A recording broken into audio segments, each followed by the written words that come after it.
amigas y amigos? ¿Cómo están? Un lunes, iniciando la semana aquí en Sin Censura. Este es su programa, El Detrás de la Mañanera, en donde analizamos lo que se dice ahí y también, como es lunes, ya saben, y lo queremos convertir en algo tradicional, hacemos un análisis de lo más importante también del fin de semana, para empezar calientitos. Yo les pido que se suscriban porque hoy está ocurriendo algo importante, algo que México olvidó durante muchos años, y fue la matanza de esta comunidad china, que ocurre el 15 de mayo de 1911, algo que lamentablemente ha pasado desapercibido por la historia de México para muchos. Se asesinó a la mitad de una comunidad china en Torreón, de la comunidad china en Torreón, que estaba en ese entonces. Más de 300 personas fueron asesinadas y es algo que se olvidó, se dejó pasar, algo que pasó completamente desapercibido por algunos historiadores en este país, sobre todo por aquellos, ¿no? De esos de alta alcurnia, dicen por ahí.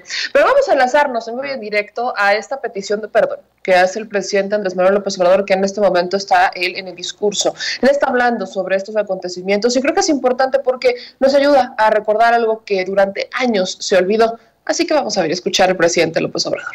Porfiriato en las distintas regiones del país.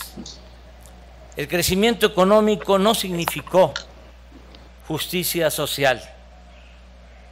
Más bien, concentró la riqueza en pocas manos, profundizó las desigualdades y produjo pobreza, marginación y profundos resentimientos. De ahí que la enseñanza mayor del modelo económico neoliberal o neoporfirista es que la apuesta por el progreso material sin justicia nunca será una opción política viable y siempre estará condenada al fracaso. Su falla de origen consiste en pasar por alto que la simple acumulación de riqueza, sin procurar su equitativa distribución, produce desigualdad y graves conflictos sociales. Torreón es un ejemplo de cómo antes del porfiriato un pueblo apacible con pocos conflictos se convirtió a partir del progreso porfirista en una madeja de problemas sociales y políticos. Se profundizaron las disputas agrarias por el despojo de tierras, como sucedió en Ocuila y otros pueblos encabezados por el indígena y a la postre revolucionario Calixto Contreras. Comenzó la confrontación por el agua, las presas y los canales de riego entre los agricultores de arriba del río Nazas y los de abajo. La laguna pronto fue de los principales centros de proselitismo magonista. En 1908, en Viesca,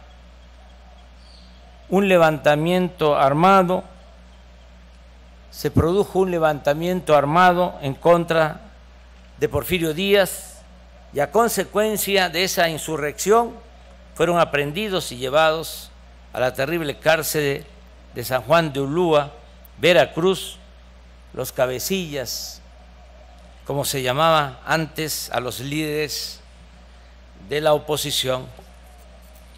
¿Y qué mejor prueba puede haber del carácter indomable del lagunero si en San Pedro de las Colonias el presidente Madero, nativo de aquí cerca de Parras, apóstol de la democracia, empezó su lucha revolucionaria en 1904, apoyando con dinero a los magonistas y oponiéndose en 1905 a la reelección del gobernador de Coahuila, Miguel Cárdenas, lo que más tarde haría en contra del mismo dictador Porfirio Díaz.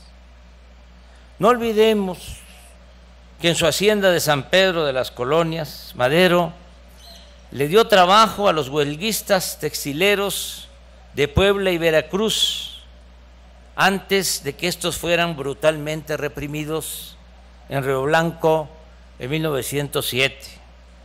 Y cómo olvidar que en San Pedro escribió el libro La sucesión presidencial de 1910, que al contrario de lo que sostenían los intelectuales orgánicos de la dictadura y hasta los pseudo antiporfiristas, se trata de una obra con buena prosa y mucha profundidad política.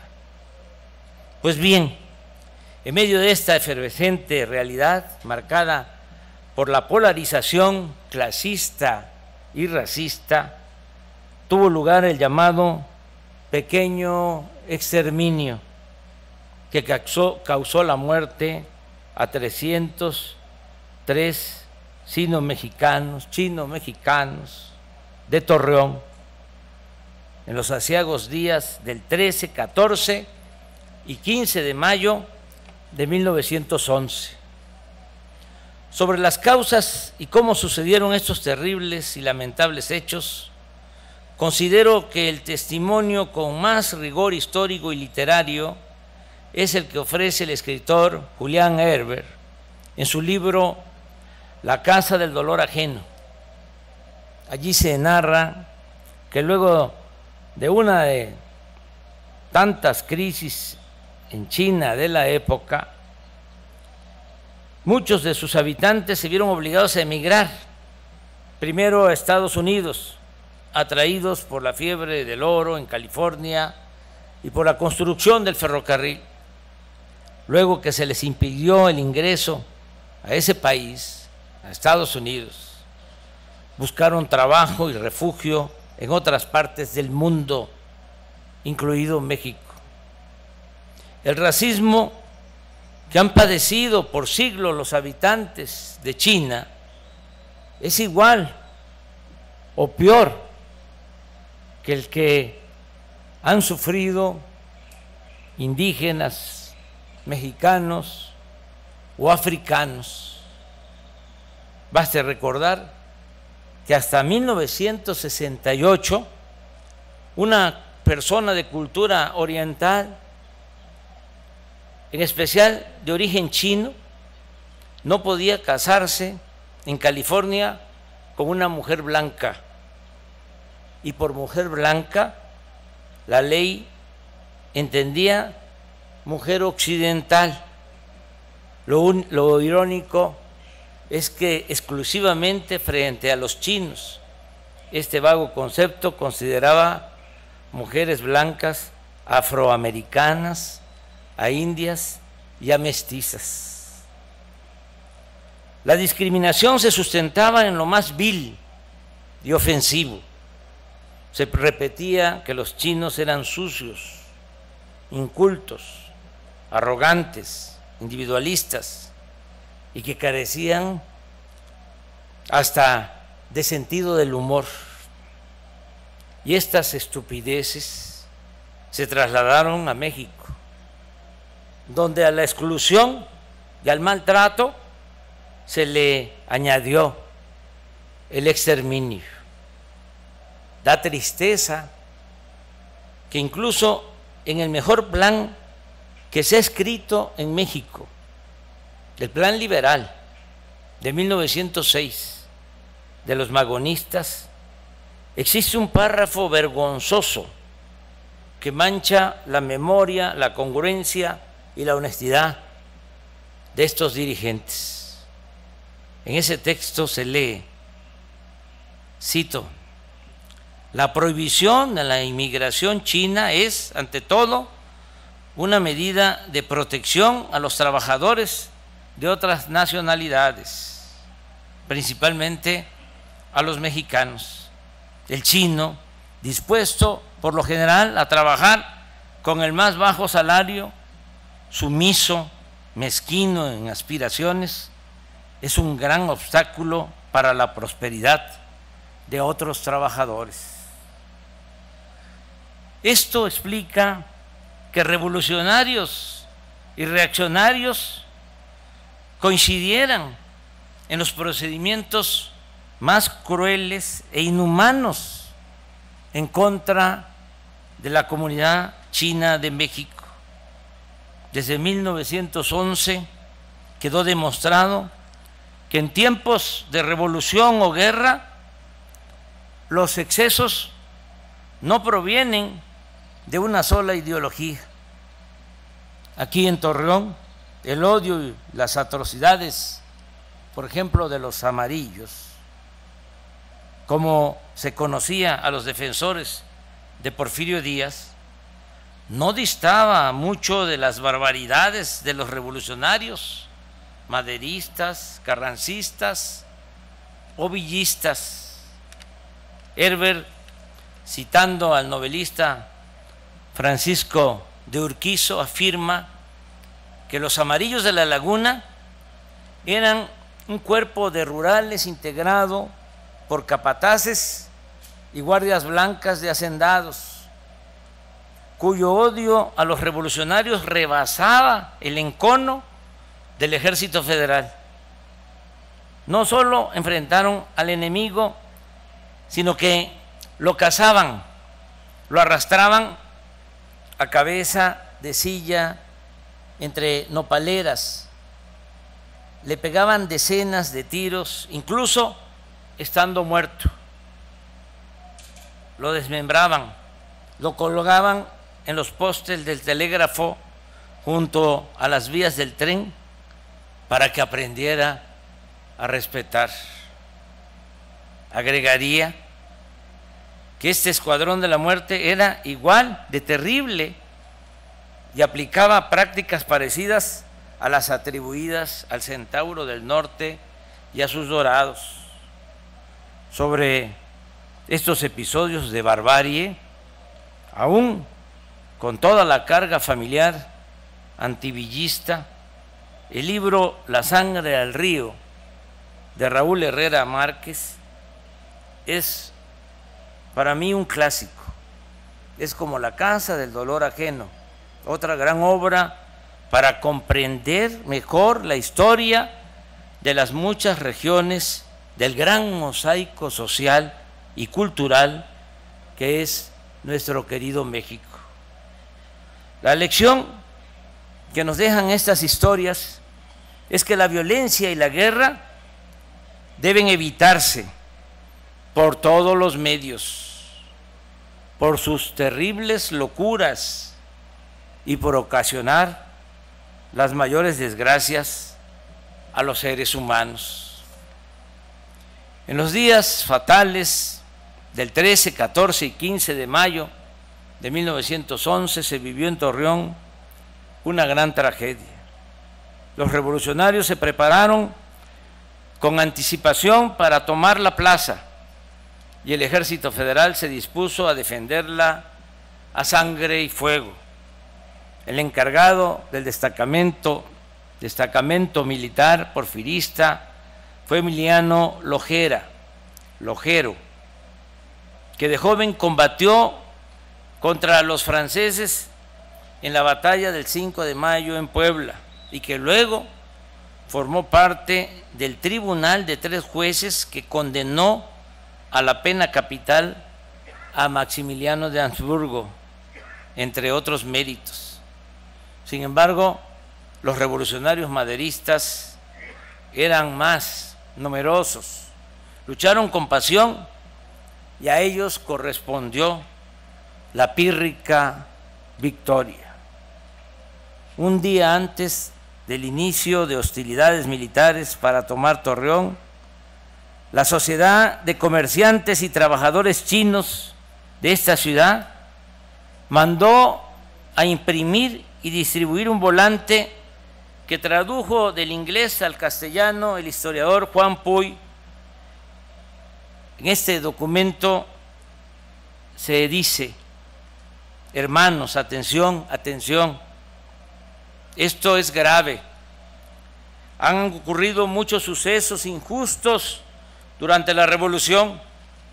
Se nos ha informado que antes de las 10 de la mañana de hoy los alzados unirán sus fuerzas para atacar la ciudad. es muy probable que durante la refriega se desate una multitud que se dé a saquear las tiendas. Por eso aconsejamos a nuestra gente que cuando las multitudes se junten, cierren sus puertas y se escondan, y bajo ninguna circunstancia abran sus negocios ni salgan a ver la pelea. Y si forzaran algunas de sus tiendas, no pongan resistencia y déjenlos tomar lo que quieran, puesto que de otro modo sus vidas correrían peligro. Esto es importante. Una vez que termine el percance, trataremos de llegar a un acuerdo. Pero todo fue en vano. A la medianoche del día siguiente, narra Herber, el cielo se nubló y empezó la matanza. Tanto los testimonios compilados por el fiscal Rafael Ramos Pedruesa como los que provienen de la tradición oral coinciden en señalar que los campesinos asiáticos fueron asaltados al menos 3 veces. Llegaba una cuadrilla revolucionaria de Lerdo y les quitaba legumbres y herramientas. Luego otra de Gómez Palacio y los despojaba de ropas y centavos. Y al final venía una tercera columna procedente de Matamoros o Viesca o Mapimí y los encueraba, azotaba o apuñalaba porque ya no tenían nada que dar, porque se habían convertido en pocas horas en las personas más frágiles del país, de la laguna, las más sencillas de matar. No faltó quien opuso resistencia y cayó a tiros, pero a la mayoría de los súbditos celestes se le ejecutó porque sí, por odio racial, por envidia económica, por sevicia y para entretenimiento de la tropa. Varias decenas murieron esa noche. Sus cadáveres quedaron tendidos entre los surcos, agrupados en los graneros, descalzos a las puertas de sus cuartos de adobe. Un par de días más tarde, y habida cuenta del problema político que se avecinaba, el maderismo triunfante recolectó los cuerpos. Algunos fueron remitidos a una fosa común en las inmediaciones del cementerio. Otros terminarían semihundidos en las norias del pajonal. El genocidio costó la vida, como ya lo hemos dicho, a 303 personas de origen chino y a 5 de ascendencia japonesa. El resultado de la investigación limitó el castigo básicamente al fusilamiento de Benjamín Argumedo, quien esgrimió ante el juez la mentira de que al recibir, entre comillas, un nutrido tiroteo, ordenó a la tropa: maten a los chinos. Sin embargo, los más destacados jefes revolucionarios que participaron en la toma de Torreón ni siquiera fueron investigados. Aclaro que en esta deleznable masacre no participó, como algunos siguen pensando, Francisco Villa. Debe recordarse que en ese tiempo el Centauro del Norte estaba en Ciudad Juárez, donde con Pascual Orozco ayudó a Francisco I. Madero a obtener el triunfo en esa batalla contra el Ejército Federal, decisiva para lograr la renuncia y el exilio a Francia del anciano dictador Porfirio Díaz. También debo decir, con pesar, con tristeza, que luego del llamado pequeño genocidio, para robarles y por racismo se continuó persiguiendo y asesinando impunemente a miembros de la comunidad china en México. Después de la matanza de Torreón de 1911, lo que emergió no fue arrepentimiento, ni siquiera autocrítica, sino un permiso simbólico de transgresión. Cualquier vejación contra los cantonenses tenía un antecedente histórico que no solo justificaba, sino que exculpaba la nueva atrocidad. Es comprobable que en Sonora, a partir de 1916, se constituyeron clubes antichinos. Las autoridades locales primero los confinaron en barrios, en guetos, luego los apresaban y los deportaban, hasta llegar en 1931 a expulsarlos del estado. Algo parecido se padecía en Sinaloa, por lo cual muchos orientales terminaron refugiados y viviendo en pueblos apartados de Durango o de Zacatecas. La campaña propagandística antichina consistía en acusarlos de haberse apropiado de las fuentes de trabajo y de tener comercios, lavanderías, panaderías antihigiénicas que propiciaban enfermedades y epidemias. También se les difamaba divulgando que pertenecían a una raza torpe, desequilibrada. En Sonora y Sinaloa se les obligaba a quitarse el nombre oriental y a llamarse Pedro, Juan o Manuel. Esta campaña se justificaba con la defensa de la raza y de la patria, una actitud semejante a la de los estadounidenses antimigrantes. Asimismo, es sabido que tanto en el gobierno de Álvaro Obregón como el de Plutarco Elías Calles se fomentó esta campaña, esta gran injusticia. El Partido Nacional Revolucionario, PNR, surgido en 1929, tomó la bandera del racismo antichino al año siguiente de su fundación. En 1930, la población china en México era de 15.960 personas y en 1940, según cifras oficiales, se había reducido a solo 4.859 personas o habitantes.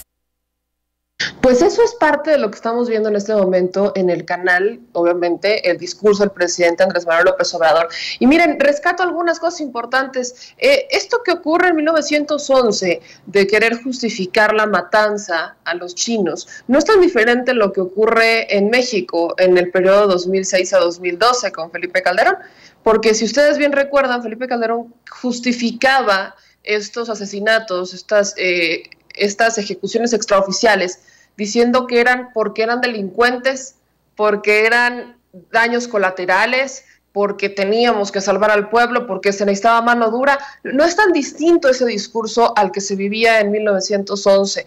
No es tan este discurso a lo que hoy se vive en Colombia, por ejemplo. El decir, los tengo que matar porque ustedes empezaron primero, porque ustedes son los delincuentes. No es tan distinto lo que se está viendo. Creo que no ha cambiado mucho la historia y eso es lo más triste, que han pasado años. Estamos hablando de 1911 y estamos en pleno siglo XXI y los argumentos siguen siendo los mismos. Las justificaciones para las grandes matanzas, masacres y decisiones completamente que van en contra de todo tipo de derechos humanos, las justifican como las justificaban en tiempos de la revolución. Creo que esto es bastante destacable. No hemos avanzado mucho. Así como hoy vemos a los mismos personajes, a Diego Fernández de Ceballos, a Vicente Fox, a Santiago Krill, que estaban muy en el foco en 2006, vemos lo mismo con las decisiones que toman este tipo de gobiernos, con las que se tomaban en 1911. justificaciones que buscaban golpear a uno que otro y decir, es que yo no fui, es que es por el bien de la patria. ¿Cuál bien de la patria? Y otra cosa importante es que muchos me están diciendo en los comentarios, bueno, pero es que esto no lo decían los libros de historia. ¿Se acuerdan cuando el presidente López Obrador empezó a hablar, vamos a hacer estos cambios en los libros de historia, y que llegó una ola de comentarios a decir, es que lo están haciendo completamente dictatorial, es que van a poner su ideología, van a adoctrinar a los niños con los libros de historia? ¿Qué es lo que hicieron ustedes con nosotros? Perdón, con nosotros, con los jóvenes, cuando eran niños. ¿Qué es lo que hacían con nosotros cuando eran niños? Exactamente eso. Bendito sea que hoy estamos en tiempos distintos, en donde las redes sociales nos permiten incluso descubrir cosas que no sabíamos, pero vaya, creo que esto no es un discurso, o sea, lo resumo. Si lo hace el grupo neoliberal, está bien, pero si lo hace el grupo de enfrente, está mal, y lo vamos a señalar.